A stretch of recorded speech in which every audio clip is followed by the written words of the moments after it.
All right, friends, welcome back to PrepperNow. Today we're going to be talking about the next fight to come. It was an accident.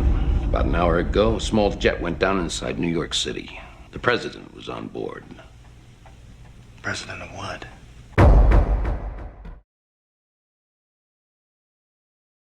Gas, check. Food, check. Water, check. Weapons, check.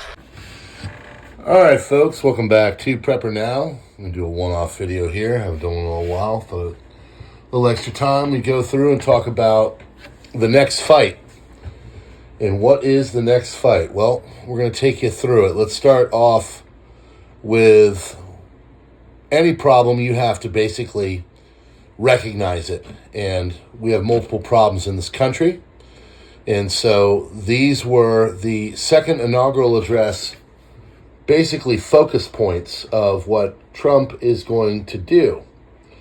They put it all out in a list, and so I'm just going to read down through them. And yes, I do read from things here on my videos from time to time, because I do what anybody that actually has done in education is you get what's known as a plan.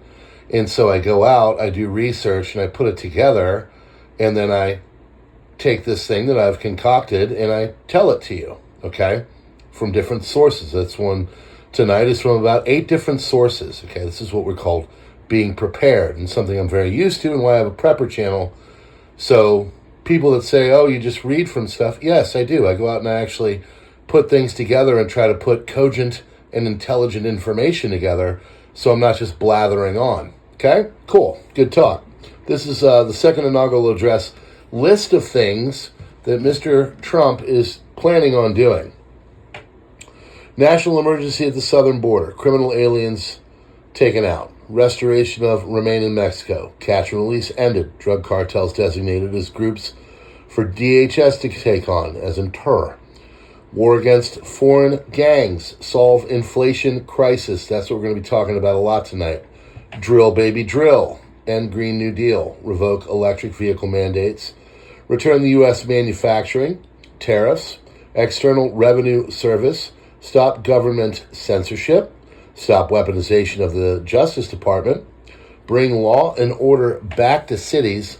End of race and gender ideology. Colorblind and merit-based society. Declaration of only 2 biologicals. And it's sad that I have to still code here. Reinstate military members who left over the Rona gibbities. And the ideology of, they say woke, but basically it's communism in the military. Rescue hostages in the Middle East. Bring peace to the world. Change the name of the Gulf of Mexico to Gulf of America, which personally I think is whatever. Take the Panama Canal back. Support the mission to Mars, and make America healthy again. So that is just the basic thing. We ran through this all last night on PrepperNow on that video. Okay, so as I got you here, if you saw my post earlier, you probably didn't. To say that there's a suppression campaign going on against the channel is the understatement of the world. Basically, the engagement is down 86% in 1 month. And the only way for that to happen, especially when you're gaining subscribers left and right like I have over the last 6 months, is to basically have someone go in the back and turn the dial up. So critical that you comment, critical that you like and share, critical that you subscribe if you are new here. We don't like to get hyperbolic. We like to be based in facts and such. So here we go. A lot of people are saying out there, of course, you've got your progressive left friends screaming about how democracy is being challenged and it's going to be taken out. But actually, if you understand what a lot of these executive orders are, they're not really posting up democracy and trying to put it on its ear or take it out or, threat to a democracy. It's not trying to do that at all, really.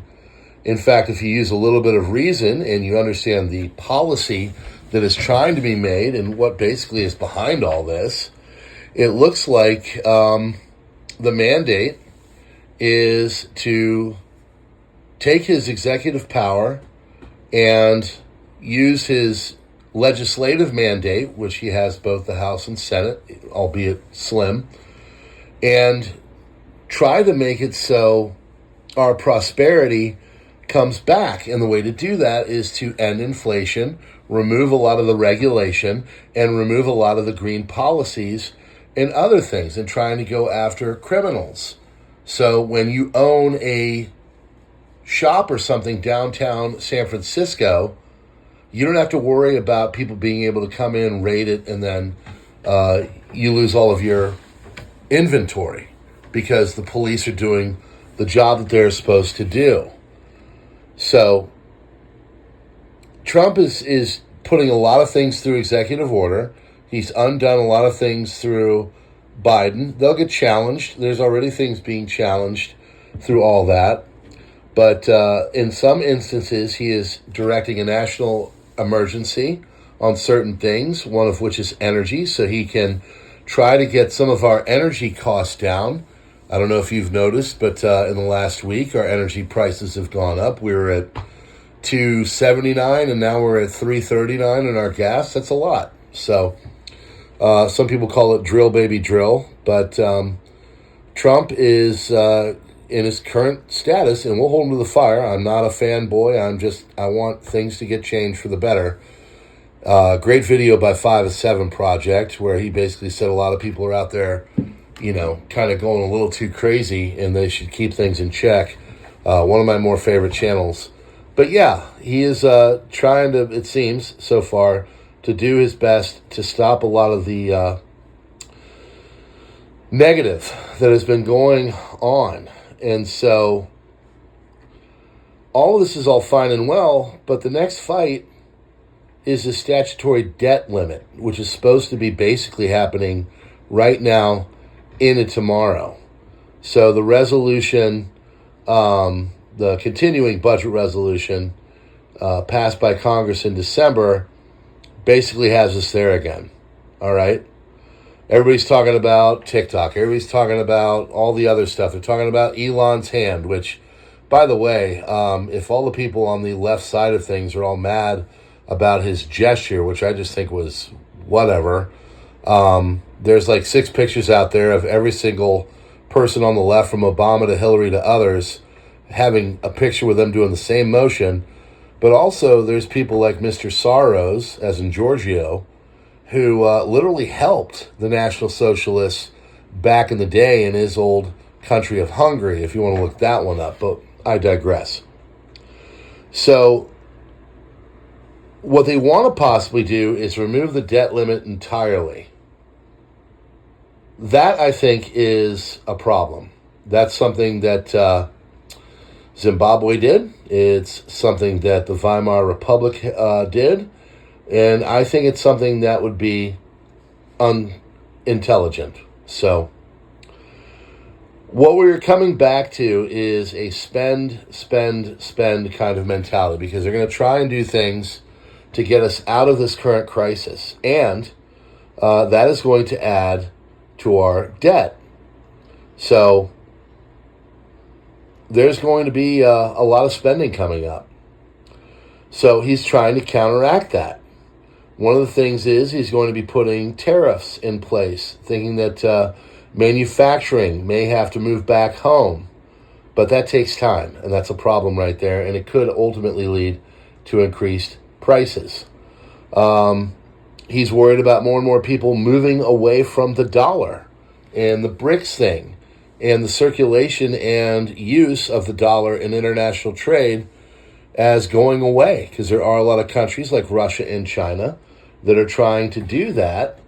And if that were to happen, well, they could cash in their chips, and possibly inflation will go through the roof. So the taking away the debt ceiling is a concern. I don't want them to do it. But this is the kind of conversation that's coming, and we are in the fight right now for getting our country back on its feet financially, because we are in a precarious way. And then if you also take the fact that China is having a lot of problems right now through their different issues. They've basically got a program right now. They started about 6 months ago, which is by any means possible. I think it's what the loose translation is. And they're throwing all kinds of money at it. They're doing all kinds of monetary intervention. And it is, first and foremost, not working.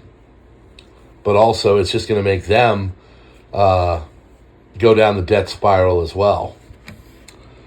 So inflation is going to possibly get worse before it gets better. And so because of that, you should probably be getting yourself out of debt. That's something I really align myself with what Pinball said in one of his videos I watched last week, where getting squared away with your debt is the smartest thing you can do right now. It doesn't really matter the president or whoever, but we're there. We're at a point where our debt and everything could go up, and with that, the interest rates could continue, and having copious amounts of debt is not going to help you.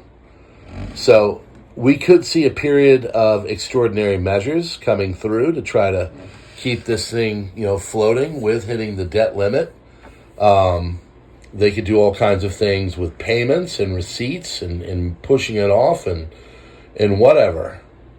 So the Treasury has supposedly around $700 billion in cash, roughly. They're going to drain that, and that could keep things afloat for a while. Maybe we could go into the summer, but draining that would basically put us into a precarious state. Don't forget also we've had the SPR, the Strategic Petroleum Reserve drain. They're trying to fill that up. That's going to cost money. And there's no real understanding of where things could go from here, and we're being set up for a possible financial cataclysm. The cure may kill the patient before the patient ever gets back off the gurney, if you will. That's the problem. We're in such a precarious state, and of course, the other problem is that we haven't heard about it. They have effectively hidden all this. So right now we're at about $36.2 trillion, and we could probably stay there for the next month, depending on what all the intervention is. But put all this back into motion, our debt could surge by 2 to 3 trillion in a day. So where do you go with it? I'll tell you what I'm doing, and you may do your own due diligence, and you may make your own decision. I'm just doing this for posterity. I'm not telling you what to do. I'm just telling you that there is a potential fiat problem, a monetary problem that is coming our way. And I would say you need physical items, whether that's tools, whether that's food, whether that's water, whether that's metals. That is up to you. But we're doing things like that. We're doing twofold here. We're prepping food and all that. And we're kind of on a pause right now because we're restructuring thing due to the bug out farm being sold, and we're transferring things over here. So until we get everything secured, we had to build new shelving. We've got new things going on in our shed. We're just kind of switching things around until we know where everything lands. We're not going to buy any more. But with what we have, it's solid, and eventually we will add to it. We're also, doing things like adding to our flock out back. We are trying to build up the little farmette that we have and make it so everything is going. We plan on a big garden this spring. We plan on, buying down or paying down our debt. All of these things are necessary functions right now, because where we're going, nobody really knows. And where it stops, well, it's anybody's guess. But I can tell you right now, everybody's on a sugar high because Orange Man Bad is back in town and he's doing all kinds of stuff to get going. But eventually, reality is going to come into play. And the reality is that we're having some real nasty financial problems that are just now starting to come to the surface after basically 4 years of them doing everything they can to hide it from the average person. But don't you worry. Mr. and Mrs. Normie America are going to wake up real soon. All right, friends, we're going to cut it off right there. I really appreciate you being here. We'll be doing a live stream later on. Hit that like button. Do the subscribe thing. Darken out the bell. The engagement is huge right now. Check out the links on the in the description, and consider joining us as a member here or on Subscribestar and Locals to keep us going. God bless, and we'll see you on the next one.